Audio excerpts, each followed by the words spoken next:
ఇంట్లో అందరూ కట్టగట్టుకుని హాస్పిటల్కి వెళ్ళారు. ఇదే మంచి. అదిగో మా బావ పెట్టి. ఎప్పుడు చూడాలన్నా మాయదారి తేలు ఒకటి అడ్డం వస్తుంది. ఏం తెచ్చాడో ఏమో తెలుసుదా?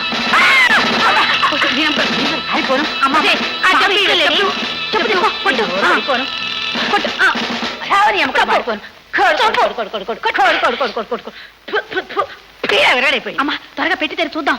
చూద్దాం చూద్దాం. పొట్టి బట్టలేనా? బట్టలు కాదే, నోట్ల గట్టలు కూడా ఎక్కడ పెట్టి ఉంటాడు. విజయాక పక్కన మోహన్ బావా. ఇప్పుడు అర్థమైంది. మొగుడు చేతగాని వాడైనా పెళ్ళానికి కడుపు ఎలా వచ్చిందో అర్థమైందే.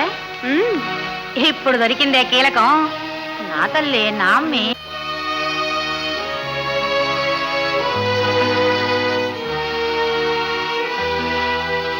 శాంత, ఒక మాట రామ్మా. వస్తున్నాను. ఏమిటి వదినా? దేవుడి ఫోటో దగ్గర అగరత్తులు వెలిగించి వెళ్ళినట్టున్నావు. సగం ఫోటో కాలిపోయింది. అదేదో వెళ్ళి చూసుకోమ్మా. అయ్యో,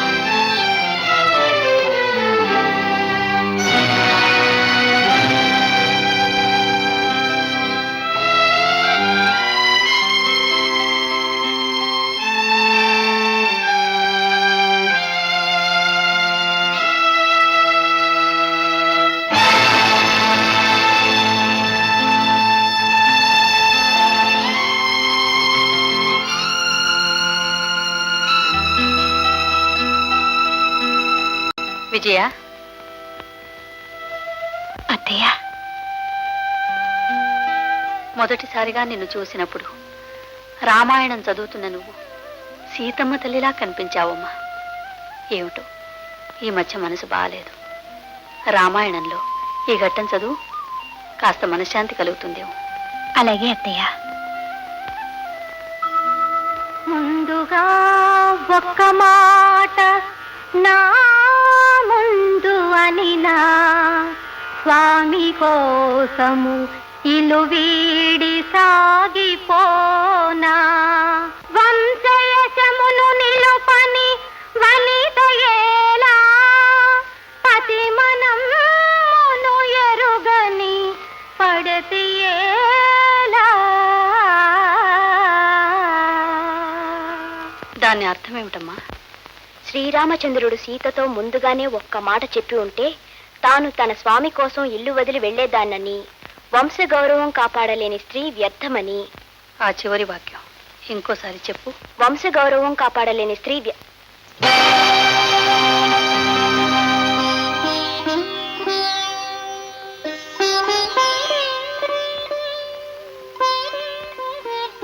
అర్థమైంది అత్తయ్య. నేను సీతలా కనిపించానని మీరన్నది. ఈ రోజు నేను సీతలా మౌనంగా గడప దాటి వెళ్ళాలనేగా అత్తయ్య.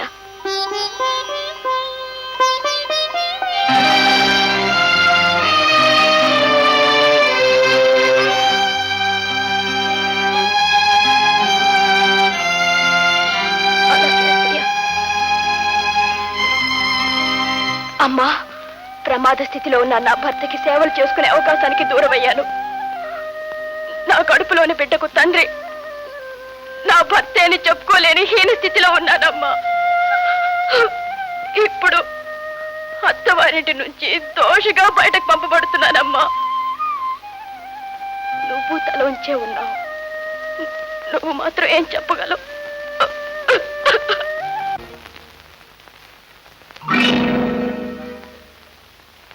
వస్తున్నాడు.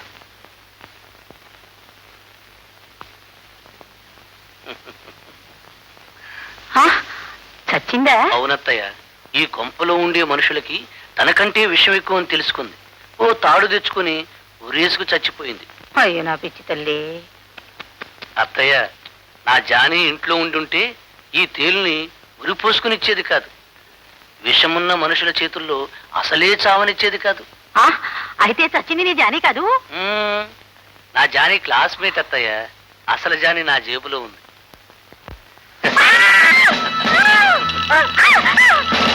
అమ్మా లేదు. ఎక్కడికి వెళ్ళింది తెలీదు. మీ వదిని తీసుకుని పుట్టింటికి వెళ్ళింది. నువ్వు వెళ్ళు. విజయని విడిచి వచ్చినప్పటి నుంచి ఈ ఇంటి కళాకాంతుల్ని అక్కడ వదిలి వచ్చానా అనిపిస్తుంది. చెడు ఊహించడమే చేతకాని విజయ అంత తప్పు చేసిందంటే నేను నమ్మలేకపోతున్నానండి. అవునమ్మా, వదిన ఏ తప్పు చేయలేదు. ఆ మాటకొస్తే అన్నయ్యే చేయకూడని చిన్న తప్పు చేశాడు. దానివల్ల ఎక్కడ అలరైపోతాడోనని భయపడి ఒక దొంగ సర్టిఫికెట్ సృష్టించాడు. ఆ సర్టిఫికెట్ ఇచ్చాడన్న డాక్టర్ ఈ ఊళ్ళో లేనే లేడు. ఇది నేను తెలుసుకొచ్చిన సత్యం.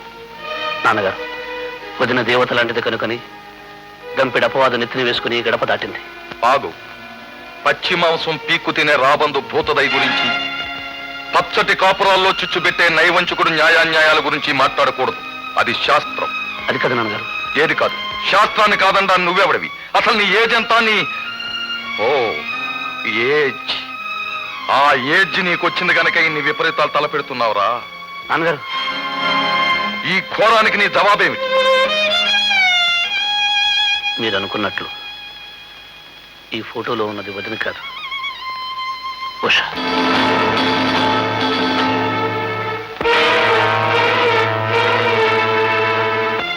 ఉష వదిన ఒకే పోలికలో ఉండడం వల్లనే ఇన్ని అపార్థాలు వచ్చాయి. మీరు అనుకున్నట్లే తప్పు జరుగుంటే తప్పు చేసిన వాళ్ళని బయటికి గెంటడమే దండన అయితే ఈ ఫోటోలో నేను ఉన్నానుగా, నన్ను బయటికి గెంటలేదే. పరాయి ఇంటి పిల్ల గనక వదినను నిర్దాక్షిణ్యంగా బయటికి గెంటేశారు. ఈ ఇంట్లో కొడుకు న్యాయం, కొడలకో న్యాయమునా?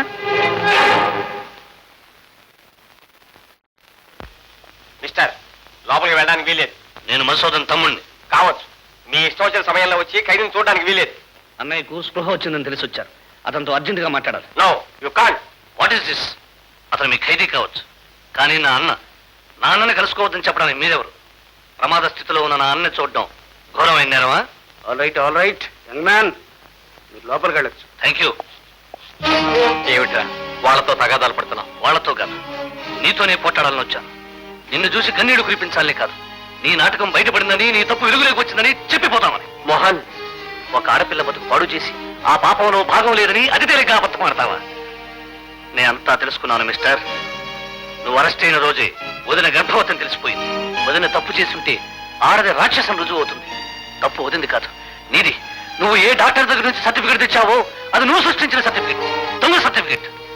ఇన్ని అనర్థాలకు కారణం నువ్వే. నిన్ను ఆ భగవంతుడు కూడా క్షమించడు.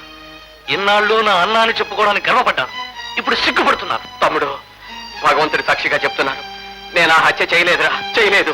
ఎందుకు అబద్ధాలు? ఇన్ని ఘోరమైన నేరాలు చేసిన నువ్వు ఈ హత్య కూడా నువ్వే చేసుంటావు, అనుమానం లేదు. నువ్వు కాదని ఎంత మొత్తుకున్నా నేను నమ్మను.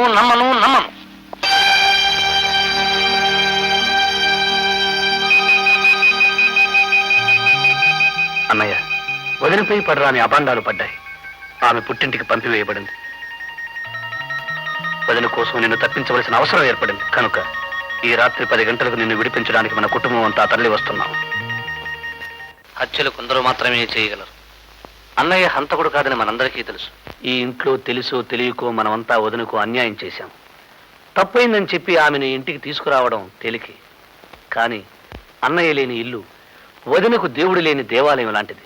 పోలీస్ కస్టడీ నుంచి అన్నయ్యను తప్పించడం ఘోరమైన నేరమే. అయినా వదిన కోసం మనమంతా ఈ పని చేయాలి. అంతేకాదు, అసలు హంతకుడు ఎవరో తెలుసుకుని అన్నయ్యను నిరపరాధిగా నిరూపించాలి. అత్తయ్య, నువ్వు కూడా. నువ్వు అడగాలంటే నోరు చెడ్డదే గాని మనసు లేని దాన్ని కాదురా. నువ్వేం చేయమంటే చేస్తాను, ప్రాణాలు ఏమన్నా ఇస్తాను. All right. చూడండి, ఇది హాస్పిటల్ ప్లాన్.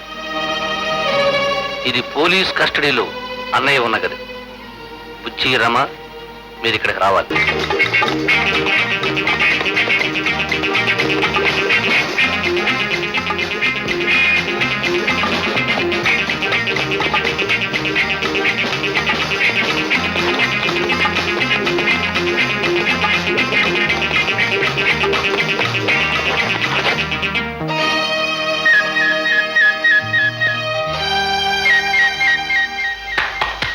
అల్లుడు గారు,